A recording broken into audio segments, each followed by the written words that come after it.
Hi hello welcome to Eagle Media Works. నేను మీ అమర్నాథ్ పాకలపాటి. భారతదేశంలో ఎప్పుడైనా సరే రైతుల గురించి మాట్లాడితే స్పందించని హృదయం ఉండదు అంటే అతిశయోక్తి లేదు. ఎందుకంటే మనందరం మన తండ్రుల తరంలోనూ మన తాతల తరంలోనూ ఖచ్చితంగా వ్యవసాయ కుటుంబాల్లో నుంచి వచ్చిన వాళ్ళమే. అందుకే ఫేస్బుక్లోనైనా సోషల్ మీడియాలోనైనా వ్యవసాయం గురించి ఎవరు ఏ పోస్ట్ పెట్టినా ఖచ్చితంగా లైక్లు వస్తాయి, కామెంట్లు వస్తాయి, షేర్లు వస్తాయి. కానీ లైక్లు, కామెంట్లు, షేర్ల వల్ల రైతులు నిజంగా బాగుపడతారా? మరి వ్యవసాయం గురించి మనందరం ఎంత తపన పడుతున్నా రైతు జీవితం మాత్రం ఎందుకు మారటం లేదు? 70 సంవత్సరాలుగా వ్యవసాయంపై ఆధారపడినటువంటి రైతు ఎప్పుడు కూడా ఆత్మహత్యల్లో టాప్ రికార్డులు సాధిస్తున్నాడంటే దానికి ఆ ఘనత పౌరులుగా మనం బాధ్యత వహించాలా? లేకపోతే ఈ 70 సంవత్సరాల నుంచి విధానాలను లోపభూయిష్టంగా అమలుపరుస్తున్న చిత్తశుద్ధి లేని నాయకులదనాలా? లేకపోతే ఓటేయడం తెలియకుండా బాధ్యతారాహిత్యంగా వ్యవహరిస్తున్న మళ్ళీ ప్రజలదే ఈ తప్పనాలా? అంటే ఇది $1 మిలియన్ ప్రశ్నగా మిగిలిపోతుంది. వ్యవసాయం అనగానే మనందరికీ గుర్తొచ్చేది ఏంటంటే రైతులు, నకిలీ విత్తనాలు, అన్నదాతల ఆత్మహత్యలు, అమ్మబోతే అడవి, కొనబోతే కొరివి. 70 ఏళ్ళుగా ఇలాంటివి అనేకమైనటువంటి సినిమా డైలాగులు వింటూనే ఉన్నాం. ఈ డైలాగులు విన్నప్పుడల్లా మనందరికీ ఏదో చేసేయాలి, వ్యవసాయాన్ని మార్చేయాలి, దేశంలో అన్నదాతలను అందలాన్ని ఎక్కించాలి అని ఇలాంటి ఆలోచనలు ఆ 10 నిమిషాలు ఖచ్చితంగా మన మదిలో మెదులుతూనే ఉంటాయి. కానీ మరి పూర్తి స్థాయిలో రైతులకి ఎందుకు మనందరం న్యాయం చేయలేకపోతున్నామంటే, నాకు ఈ మధ్యకాలంలో కొంతమంది వ్యవసాయం కోసం కష్టపడుతున్నటువంటి మహానుభావులు, వ్యవసాయ ఉద్యమాల్లో పాల్గొన్నటువంటి అనేకమైనటువంటి రైతు నాయకులతో మాట్లాడిన తర్వాత నాకు అర్థమైనటువంటి విషయం ఏమిటంటే, భారతదేశంలో ఉన్నటువంటి వ్యవసాయ రంగాన్ని పూర్తిగా కార్పొరేట్కి అంకితం ఇవ్వడానికి ఈ 70 సంవత్సరాలుగా ప్రభుత్వాలు ఎంతో కష్టపడుతున్నాయని ఆయన చెప్పారు. ఆయన చెప్పిన సమాధానం నాకు కాస్త హాస్యాస్పదంగా అనిపించిన, భారతదేశంలో వ్యవసాయం అనేది గిట్టుబాటుగా ఉంటే కనుక ఖచ్చితంగా రైతులు వ్యవసాయం వైపుకి వస్తారు.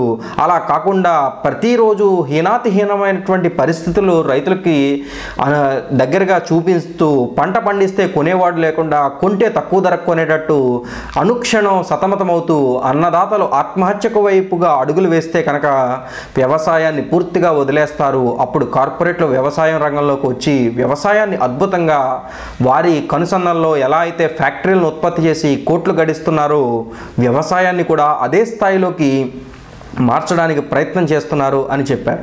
ఆయన కూడా ఒక సామాన్య వ్యక్తి అయితే మాత్రం కాదు, అఖిల భారత కిసాన్ సేవా సంఘ్ ఉపాధ్యక్షులు. ఆయన పేరే సారంపల్లి మల్లారెడ్డి గారు. ఇలా ఆయన అన్నప్పుడు నాకు కాస్త హాస్యాస్పదం అనిపించింది. కానీ పూర్తిగా మూలాల్లోకి వెళ్ళి ఆలోచిస్తే ఇది ఖచ్చితంగా నిజమే అని నాకు కూడా అనిపించింది. ఎందుకు ఈ మాట అంటున్నానంటే, 1993లో మే 3వ తారీఖున ద గ్రేట్ ఇండియన్ ఎకనామిస్ట్ పత్రిక రాసినటువంటి ఒక మ్యాగజైన్ సారాంశం ఏమిటంటే, భారతదేశంలో ఉన్నటువంటి కేంద్ర రాష్ట్ర ప్రభుత్వాలు అన్ని ప్రభుత్వాలు కలిపి వ్యవసాయాన్ని నాశనం చేయడం ఎలా అని ఒక కమిటీ వేసుంటే ఇప్పుడు మన పాలకులు చేస్తున్న దానికన్నా అద్భుతంగా తీర్చిదిద్దేవారు అని ఆ పత్రిక సారాంశం. ఎప్పుడో 30 ఏళ్ల క్రితం ఆ పత్రిక అలా రాసిందంటే ఇవాళ పరిస్థితి ఎంత దయనీయంగా ఉంది, రైతులు ఎంత అవమానాల పాలవుతున్నారు, పంట పండించిన పాపానికి ఘోరమైనటువంటి ఆత్మహత్యలు పాలై ఉరికంబాలు పాలవుతున్నారు, పురుగు మందును కూడా అమృతంలాగా సేవించి ప్రాణాన్ని విడుస్తున్నారు అంటే ఆ పాపం మీది, నాది, మనందరిది. ఎందుకు ఇలా అంటున్నానంటే, మనందరం ప్రతిరోజు సాఫ్ట్వేర్ ఇంజనీర్లైనా, డాక్టర్లైనా, యాక్టర్లైనా, లాయర్లైనా, సైకాలజిస్టులైనా, జర్నలిస్టులైనా తినేది మాత్రం ఆహారమే. ఆ ఆహారాన్ని అందించేది అన్నదాతే. ఇలా చెప్పుకుంటూ పోతే ఇందాకే చెప్పినట్టుగా చాలా సినిమా డైలాగులే ఉన్నాయి.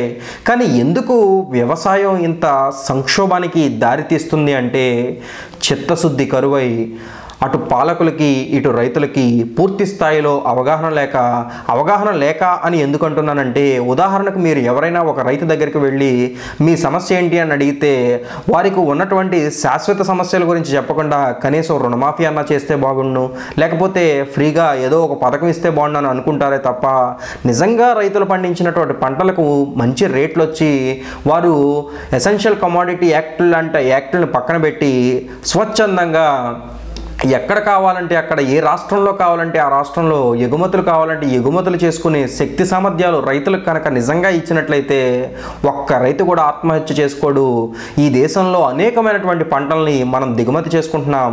వారికి కనుక నిజంగా ఆ దిగుమతి సుంకాన్ని విధించి ఆ సుంకం మీద వచ్చినటువంటి రైతులకి ప్రోత్సాహకాలు కనుక ఇస్తే ఒక్క 5 సంవత్సరాల్లో భారతదేశాన్ని స్వయం సమృద్ధి దిశగా భారతదేశాన్ని రైతులు తీసుకెళ్ళగలరు.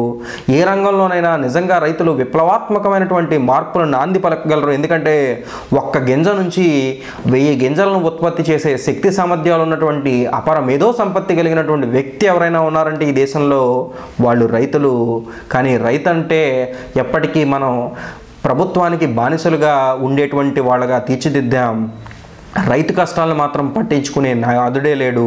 ఎప్పుడో రెండో ప్రధాని లాల్ బహదూర్ శాస్త్రి గారు దేశ సైనికుడితో సమానంగా రైతులకు కూడా ప్రత్యుత్పత్తిని కల్పించాలి, దేశ సైనికుడు ఎలా అయితే అనుక్షణం దేశం కోసం ఆ బోర్డర్లో రక్షణ కల్పిస్తున్నాడో ఈ దేశంలో ఉన్నటువంటి పౌరులందరికీ అన్నాన్ని పెడుతున్నటువంటి రైతు కూడా అంతే సమానమని జై జవాన్ జై కిసాన్ అనేటువంటి నినాదాన్ని ప్రకటించాడు. ఆ మహానుభావుడు పరమపదించిన తర్వాత అది నినాదంగానే మిగిలిపోయింది.